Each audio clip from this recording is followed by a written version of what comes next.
আসসালামু আলাইকুম virtual fierce, সবাই কেমন আছেন? নিশ্চয়ই খুব ভালো আছেন। আমার এই ভিডিওটি ধারণ করা ছিল 2025 সালের 30 অক্টোবর বিকেল 4:15টার দিকে।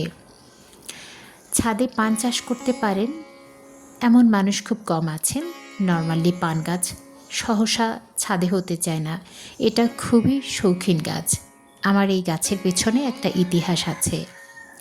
আমি বছর 3 আগে লোকাল মার্কেটে গিয়েছি, সেখানে চুই ঝাল হিসেবে এই গাছটি কিনেছি। লোকটা আমাকে বলেছিল এটা পান গাছ, কিন্তু পান গাছের প্রতি আমার প্রচণ্ড ফ্যাসিনেশন থাকায় আমি বিশ্বাস করতে পারছিলাম না। নর্মালি পান গাছ কিন্তু কিনতে পাওয়া যায় না, যেটা কিনতে পাওয়া যায় সেটা কিন্তু বুনো গাছ। আমার সেই বুনো গাছও লাগানো ছিল, সেটাও এখন আর নেই। এই জন্য আমি একটু দীর্ঘ সময় নিয়ে পান গাছের কথা বলতে চাচ্ছি, কারণ এই পান গাছ আমার ছাদে এখন আর নেই। গত 30 অক্টোবর 2025 পান গাছের সঙ্গে আমার শেষ দেখা হয়। আমি তখন ভিডিও করে রেখেছিলাম, আমি সেটা দেখছি আর নস্টালজিক হয়ে পড়ছি। তো সেই কথা বলি যে পান গাছটি কীভাবে আমি সংগ্রহ করেছি। চুই ঝাল হিসেবে বলছিল, তো পরবর্তীতে এটা পান গাছ হয়ে গেল। আমি এ পট করি সে পট করি, এবং পান গাছ এত নাজুক প্রকৃতির একটা গাছ, একে যে বাঁচাতে খুব কষ্ট হয়েছে। ছোট্ট একটা চারা ছিল, সেই চারা থেকে আমার জিও ব্যাগে কি প্রচুর পরিমাণে পান হয়েছে। গত 3 বছরে আমি হ্যাঙ্গিং করেছি, অন্য গাছের গোড়ায় দিয়েছি, পর্যাপ্ত পান হয়েছে, যেটা আপনারা ভিডিওতে দেখতে পেয়েছেন এবং আমার চ্যানেলে ঘুরে দেখতে পাবেন। এই পান গাছ দিয়ে আমি কত রকম হ্যাঙ্গিং করেছি, এবং দেখতে এটা এত চমৎকার। সত্যি আপনার সৌন্দর্যবর্ধক গাছ পেতে চাইলে আপনি পান গাছ দিয়ে করতে পারেন। তবে কেন জানি না প্রথম দিকে হতে চাইতো না, কিন্তু ওই যে আমার আম্মার একটা কথা, আমার সব ক্ষেত্রেই মা বলেন যে তুমি পারবে বাবা, তুমি পারবে। মার এই একটা কথাই, মায়ের এই সাহসটাই আমাকে যত বাধা, যত বিপত্তি, যত না পারা, সবগুলো আমার কাছে সহজ হয়ে ওঠে শুধুমাত্র ওনার এই কনফিডেন্স দেখে। এবং আমার মা পান খেতে পারতেন না, বাট অল্প টুকটুক খেতেন।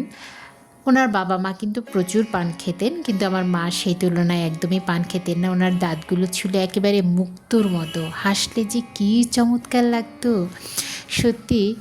এবং উনি খুব নরম সুরে কথা বলেন, এবং ওনার ভয়েসটা ভেরি ক্লিয়ার, ভেরি ক্লিয়ার। আমি এমন ভয়েস খুব কম দেখেছি, বাট খুব সফটলি উনি কথা বলতেন। মানে ওনার কথা যদি আমি বলি, সারা দিন আমার শেষ হয়ে যাবে, সারা রাত আমার শেষ হয়ে যাবে, কিন্তু এই গল্প আর ফুরাবে না। এবং আমার মায়ের হাত দুটো একেবারে তুলতুলে, এবং ওনার স্পর্শে যখন আমি ঘুমোতে যাই, আমার তো মাঝে মধ্যেই ঘুম আসে না, আমার ঘুমের প্রবলেম হয়, তো উনি আমাকে সব সময় মাথায় হাত বুলিয়ে দিতেন, এবং আমার মনে হয় 2 থেকে 5 মিনিটের মধ্যে আমি ঘুমিয়ে পড়তাম। এই হলো আমার মা।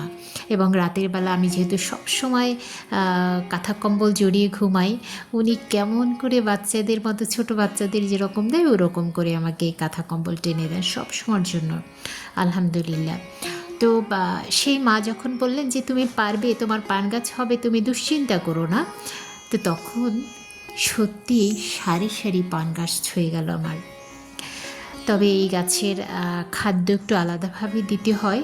আমি খৈল পচাটা এটা 15 দিন মিনিমাম পচিয়ে সেটাকে একদম স্বচ্ছ পানিটা 10 লিটারে 1 লিটার যোগ করে দেই খাবার, সপ্তাহে একবার। এটাই এর যথেষ্টর জন্য, আর কোনো কিচ্ছুর দরকার নাই। তবে অবশ্যই এর গোড়া পচা রোগটা খুব সহজে হয়ে যায়, সেক্ষেত্রে গোড়াটা যখন শুষ্ক হয়ে যাবে তখনই কেবল এই পানিটা দিতে হয়। পান গাছের গোড়া খুব পানি সহ্য করতে পারে না, এটা খুব রোদ সহ্য করতে পারে না। দেখবেন পানের বরজ আছে, চারপাশে পাটকাঠি দিয়ে বেড়া দেওয়া হয়, ইভেন উপরের ছাউনিটাও কিন্তু পাটকাঠি দিয়ে দেওয়া হয়, তার ভিতরে হালকা সূর্যালোক পৌঁছায় এবং সেখানে পান গাছ হয়। অথচ আমার এই ছাদে মোটামুটি পাথরে ফুল ফোটানোর মতো, আমি সবসময় যেটা বলি ছাদ বাগানকে, এত রোদ। এবং এটা হয়েছে মূলত আখ গাছের গোড়াতে, আমি জিও ব্যাগে দিয়ে দিয়েছি। আর এটা সত্যি অসাধারণ। আমি যখন এই গাছের কাছে আছি তখন আমার মনে হতো যে আমি পানের বরজের মধ্যে মনে হয় চলে আসি, এবং বসে বসে সামটাইমস আমি টুকটুক করে, আমি কিন্তু পান খেলে একটা খাই না, 4-5টা পান নেই, তারপর একসাথে মুখে পরে দিয়ে একেবারে মুখ ফুলিয়ে পান খাই। এটা হচ্ছে আমার পান খাওয়ার একটা ব্যাপার। জানেন, আমি একটা অর্ধেক পান খেতে পারি না। পান খেতে হলে একেবারে মুখ ভর্তি করে, অর্থাৎ আমি নাড়াতে পারবো না, মুখ একদম কানায় কানায় ভর্তি হয়ে যাবে, গাল দুটো ফুলে উঠবে, সামনে থেকে মুখ ফুলে থাকবে, দেন আমি ওটাকে আস্তে আস্তে চিবিয়ে চিবিয়ে চিবিয়ে খেয়ে ফেলবো। তাও যে খুব টাইম নেই সেটা না। আমার তো এখনই মুখে পানি চলে আসছে, আল্লাহ মাফ করুক, আমি তো এখন রোজা আছি। তো বা সেই পান গাছ আমার এখন আর নেই, একটা লতাও নাই। আমি যদিও খুব একটা লতা দেইনি গাছে, গাছ হ্যাঙ্গিং করে রাখতাম এবং নিচে যেভাবে হতো ওইভাবে ছড়িয়ে ছিটিয়ে হতো, ওটাই আমার কাছে সত্যিই ভালো লাগার ছিল। আল্লাহ চাইলে আবার যেন সংগ্রহ করতে পারি।